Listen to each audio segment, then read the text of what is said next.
She was the first employee of Facebook India. She was the first female investing partner at SoftBank, and Kirtika Reddy is breaking yet another glass ceiling.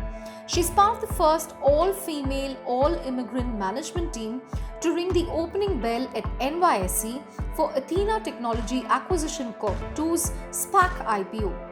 This is the third in a series of all women led SPACs or special purpose acquisition vehicles promoted by entrepreneur turned investor Isabel Freedom to make sure women claim their space in the SPAC world.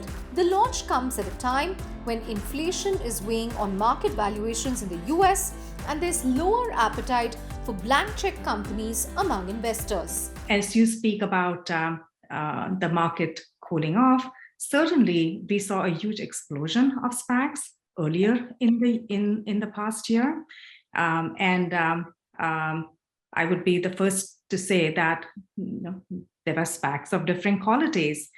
There are certainly SPACs of very high quality, and when we come to market, especially as an all-woman SPAC, the bar is very high for us to have that quality in terms of our offering. And so when I spoke to Isabel, this is the third in the series of all-female-led SPACs. I knew it was a very differentiated approach and an approach that was tailored to what founders and entrepreneurs want.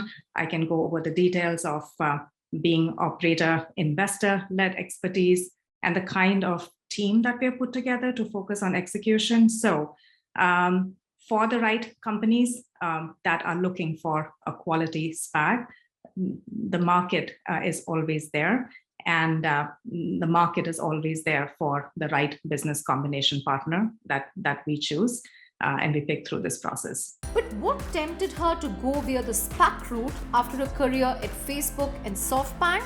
What particularly attracted me to the Athena family of SPACs was that quality approach that they were focused on and an unmatched team that they are putting together. So if you look at the team that we have put together for Athena Technology 2, it has leading operators, investors.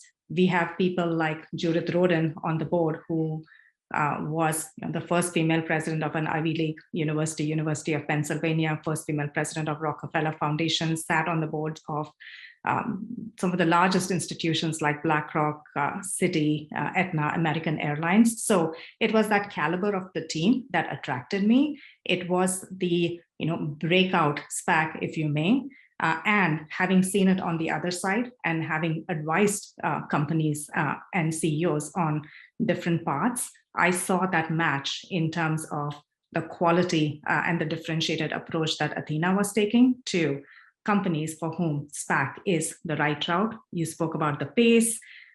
There's a pace aspect of it. There is, how much involvement is needed from management and the ability for management to stay focused on building the company while the SPAC management team takes care of a lot of the process of going public.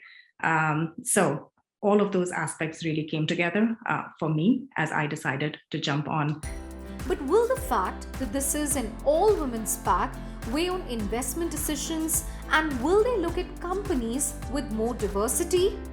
The all-women aspect is actually a key differentiator. When target companies talk to us, they see the value of diversity that Athena Technology 2 brings. And if you just look back, Athena Technology 1, they found a target company within 4 months. Heliogen raised a PIPE in 4 days. And that was all because of the caliber of both the SPAC management team as well as the high quality of the company. And if you speak to Bill Gross, the diversity that Athena Technology 1 bought was a key aspect in terms of him choosing from a number of other term sheets that he had. So we are looking for quality companies with strong management teams, strong visions, strong traction, use of next generation technologies. They could be led by a male founder or a female founder. It hopes to find a target company in the next few months and will look at acquisition targets in sectors such as enterprise, health tech, deep tech, and fintech. But how will this help in addressing the diversity crisis in technology? We all know that representation matters, And what we are doing is certainly intended to contribute to the wave that we need to see.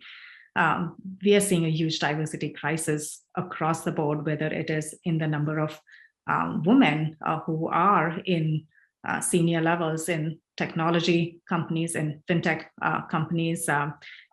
Even if you look at the number of engineers in AI engineers in some of the largest companies like Facebook and Google, we're talking about 10 to 15%.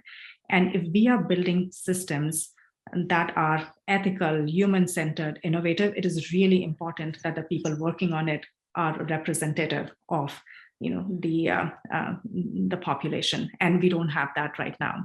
So I would say that we have challenges at every level on diversity, like the number of women in AI engineering roles, to the number of female founders, to the number of investors. And Athena was built as a platform to tackle that in the SPAC world. There were 300 plus SPACs at the time that Isabel started the Athena family of SPACs.